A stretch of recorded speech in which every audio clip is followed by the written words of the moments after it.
Morning, Vande Mataram, सुप्रभात आप सभी को। आज का जो टॉपिक है वो है विभाग 2 का पाठ 2, अंश परिवर्तन और अंश का वैधानिक हस्तांतरण। अंश परिवर्तन और अंश का वैधानिक हस्तांतरण एक ट्रांसफ़र है और एक ट्रांसमिशन है, दोनों में अंतर है थोड़ा सा। दोनों का कार्य एक ही होता है, अंश दूसरे के पक्ष में त्यागना, यानी अंश दूसरे को सौंप देना। देखिए, पहले हम समझ लेते हैं लाइन लाइन से, थोड़ा इंट्रोडक्शन कर लेते हैं। अंश परिवर्तन क्या है?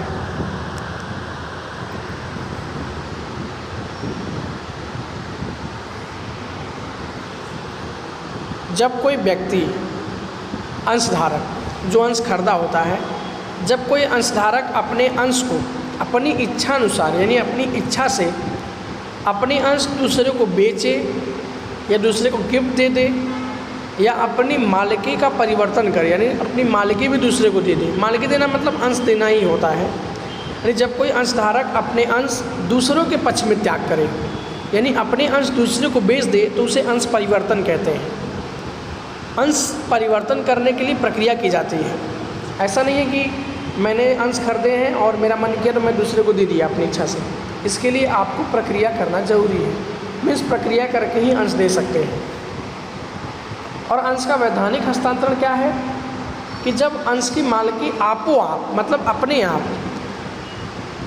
अनिवार्य रूप से क्या हो, दूसरे के पक्ष में, यानी जो नॉमिनी होते हैं उसके पक्ष में त्याग हो जाए, उसे अंश का वैधानिक हस्तांतरण कहते हैं। इसमें जो होता है, इसमें अंशधारक की इच्छा अनुसार होता है। और ये जो होता है ना, वैधानिक हस्तांतरण ज़्यादातर उन केसों में होता है जब किसी व्यक्ति की मृत्यु हो जाए, पागल हो जाए, दिवालिया हो जाए, तब होता है। मृत्यु होने के बाद ही ज़्यादातर होता है।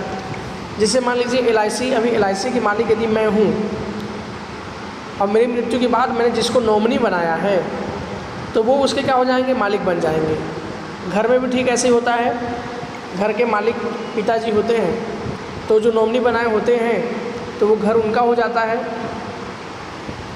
तो वो आते हैं अंश का वैधानिक हस्तांतरण, यानी अपने आप क्या होंगे, अंश की मालिकी उनके जो वारसदार होंगे उनको अंश की मालिकी मिल जाएगी, वो वैधानिक हस्तांतरण में आएंगे। वैसे जब मैं इस टॉपिक को पढ़ाऊँगा पूरा तो आपको और भी क्लियर हो जाएगा। चलिए स्टार्ट करते हैं। पहले प्रस्तावना, फिर अंश परिवर्तन का अर्थ।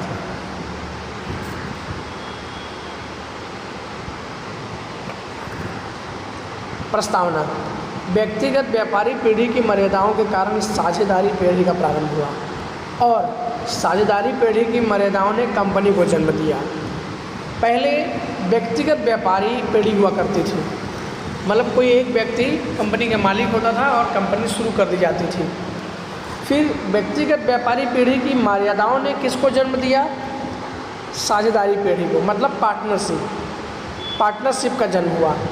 और फिर पार्टनरशिप यानी साझेदारी पीढ़ी की मर्यादाओं ने, मतलब इसके कुछ लिमिटेशंस ने किसको जन्म दिया, कंपनी। फिर कंपनी बन गई, यानी एक दूसरे की मर्यादा दूसरे का क्या बनती गई, विकास बनती गई।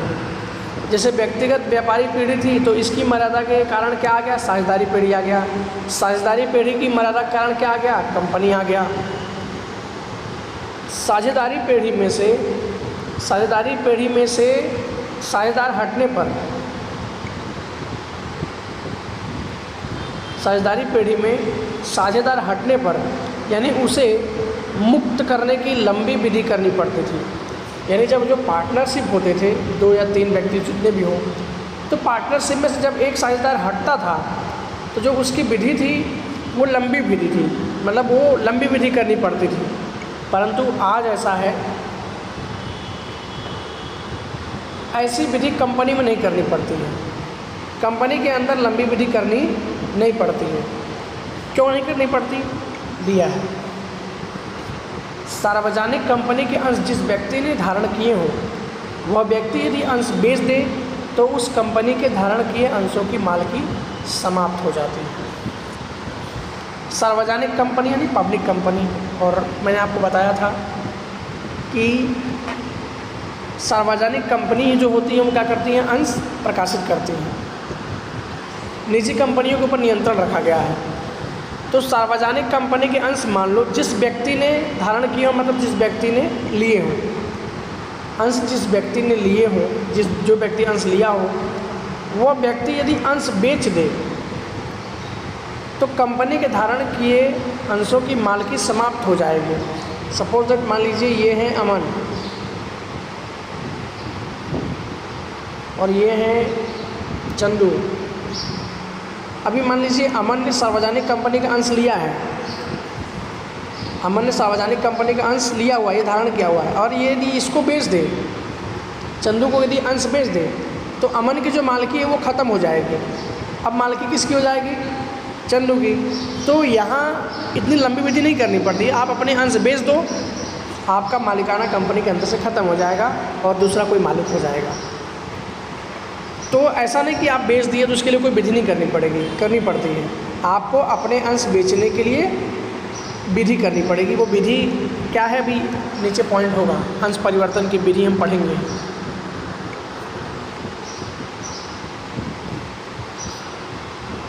जिस तरह से किसी एक वस्तु की स्वतंत्र रूप से खरीदी बिक्री हो सकती है, जैसे आप अभी जाते हो दुकान पर पेन, चॉकलेट, नमकीन, नोटबुक्स, जिस तरह से किसी एक वस्तु की स्वतंत्र रूप से, यानी किसी वस्तु पर रोक नहीं है खरीदी बिक्री पर, तो जिस तरह से किसी वस्तु का स्वतंत्र रूप से खरीदी बिक्री हो सकता है, उसी तरह अंशों की भी मुक्त रूप से खरीदी बिक्री हो सकती है। मतलब कोई रोक नहीं है।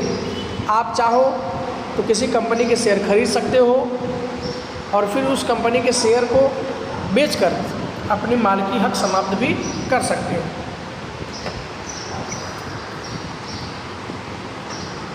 कंपनी के अंश का स्वतंत्र परिवर्तन यह कंपनी का महत्वपूर्ण लक्षण है। Very most important topic, exam में कभी कभी MCQ में, कभी कभी 1 मार्क्स में आता है। क्वेश्चन पूछता है कंपनी का महत्वपूर्ण लक्षण क्या है? तो कंपनी का महत्वपूर्ण लक्षण है अंश का स्वतंत्र परिवर्तन, मतलब अंश का स्वतंत्र रूप से खरीदी बिक्री हो सके, स्वतंत्र रूप से परिवर्तन हम कर सकें, कोई रोक ना हो। तो एग्जाम में जब भी आपको क्वेश्चन पूछे कि कंपनी का महत्वपूर्ण लक्षण क्या है, तो इसका जवाब होगा अंश का स्वतंत्र परिवर्तन, शेयर का स्वतंत्र परिवर्तन। इतना ही नहीं कि उसने शेयर बेच दिया तो कहानी ख़त्म। इतना ही नहीं, दूसरी बार व्यक्ति को इच्छा हो तो पुनः उस कंपनी के अंश खरीदकर उतने अंशों का मालिक बन सकता है। यदि मान लीजिए अभी अमन ने तो क्या किया, अपने अंश बेच दिए थे चंदू को, तो यदि इसकी इच्छा हुई तो ये वापस उस कंपनी से शेयर खरीदकर उस कंपनी का मालिक बन सकता है, कोई नियंत्रण नहीं है। कंपनी अंशधारकों के इस अधिकार को प्रतिबंधित नहीं कर सकती है, मतलब ये अंशधारक के अधिकार होते हैं और अधिकार कंपनी प्रतिबंधित नहीं कर सकती, मतलब रोक नहीं सकती है। मतलब अंशधारकों का अधिकार है कि वो जब चाहें तब शेयर बेच सकते हैं अपनी इच्छा अनुसार, और दूसरी बार चाहें तो उस कंपनी के शेयर को खरीद कर फिर से मालिक बन सकते हैं। अंशधारक कानून की सीमा में रहकर ऐच्छिक रूप से अंशों का परिवर्तन कर सकते हैं। अब अंशधारक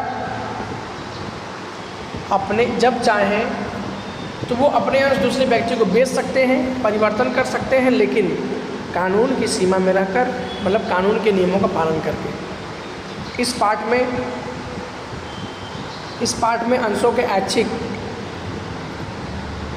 परिवर्तन की विधि और वैधानिक हस्तांतरण से संबंधित कानूनी व्यवस्थाओं का हम अध्ययन करेंगे।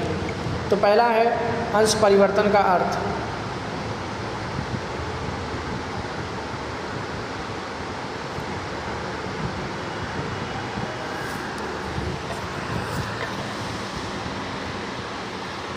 अंश परिवर्तन का अर्थ हम पढ़ते हैं। समान अर्थ में देखें तो अंशधारक अपने अंश स्वैच्छिक रूप से अन्य किसी को बेचे या अपना मालिकी हक अन्य व्यक्ति के पक्ष में त्याग करे और उस अंश की मालिकी हक का परिवर्तन हो तो अंश परिवर्तन यानी अथवा अंश हस्तांतरण कहा जाता है। देखो, समान परिभाषा की बात करें तो जब अंशधारक अपने अंश स्वैच्छिक रूप से, मतलब अपनी इच्छा अनुसार, किसी के दबाव में नहीं आकर, अंशधारक अपने अंश स्वैच्छिक रूप से अन्य किसी को बेचे यानी अपना मालिकी हक अन्य व्यक्ति के पक्ष में त्याग करें। अंश बेचना मतलब क्या हो गया, आप अपनी मालिकाना दे रहे हो और उस अंश की मालिकी हक का परिवर्तन हो तो अंश परिवर्तन यानी हस्तांतरण कहा जाएगा। जब आप अपने अंश किसी दूसरे व्यक्ति के पक्ष में क्या करते हो, देते हो, तो आपकी मालिकाना खत्म हो जाती है, मतलब आप अपने मालिकी पद का त्याग कर देते हो। यानी आपको क्या लिखना है समान अर्थ में कि जब अंशधारक अपने अंश स्वैच्छिक रूप से अन्य किसी को बेचे या अपना मालिकी हक अन्य व्यक्ति के पक्ष में त्याग करें और उस मालिकी हक का क्या हो जाए, परिवर्तन हो जाए, यानी दूसरे के पक्ष में परिवर्तन हो जाए, तो उसे अंश परिवर्तन यानी अंश हस्तांतरण कहा जाता है। इस प्रकार अंशधारी अपना मालिकी हक अन्य व्यक्ति के पक्ष में त्याग करे और उसकी मालिकी हो जाए, उसे अंश परिवर्तन अंश हस्तांतरण कहा जाता है। ये मैंने आपको भी ऊपर समझाया भी, चंदू और अमन और चंदू करके, कि जो अमन है यदि ये अपनी मालिकी हक, ये मान लीजिए अमन है और ये हैं चंदू, यानी जब अंशधारी, ये मान लीजिए पहले से अंशधारी है, ये अपना मालिकी हक अन्य व्यक्ति के पक्ष में त्याग करें और मालिकी किसकी हो जाए, अन्य व्यक्ति की हो जाए, तो अंश परिवर्तन या अंश हस्तांतरण कहा जाएगा और इनकी मालिकी क्या हो जाएगी, ख़त्म हो जाएगी। मतलब इनके नाम सदस्य रजिस्टर में काट कर चंदू का नाम लिख दिया जाएगा। इसे आप बहुत अच्छे से समझने के लिए गाड़ी का उदाहरण ले सकते हैं, 2 व्हीलर 4 व्हीलर कोई भी। जैसे मान लीजिए मेरे पास 2 व्हीलर है, तो मैं यदि 2 व्हीलर किसी व्यक्ति को बेचता हूँ, अब पहले तो मान लीजिए उस जो गाड़ी की मालिकाना जो मेरा था, अब मैंने बेच दिया, तो बेचने के लिए जो प्रक्रिया की जाएगी, प्रक्रिया मान लीजिए 10 दिन लग गया, 12 दिन लग गया, पहले मैंने उसको दे दिया है, लेकिन प्रक्रिया पूरी ना हो तब तक तो मालिकाना हक मेरा ही है। जिस दिन प्रक्रिया पूरी हो गई, मेरा नाम आरटीओ ऑफिस में से काट कर उस व्यक्ति का नाम लिख दिया जाएगा, तो मेरी मालिकाना उस गाड़ी पर से ख़त्म हो जाएगी, क्योंकि मैंने अपनी गाड़ी बेच दिया। ठीक अंश में भी ऐसा होता है, जब कोई व्यक्ति अंश दूसरे व्यक्ति को बेचता है तो अंशधारक यानी ओरिजिनल शेयर होल्डर्स कि जो व्यक्ति अंश बेचता है उसकी मालिकाना ख़त्म हो जाती है और जिस व्यक्ति के पक्ष में त्याग करता है, जिस व्यक्ति को देता है, उसकी मालिकानी हक शुरू हो जाता है। बहुत ईजी है।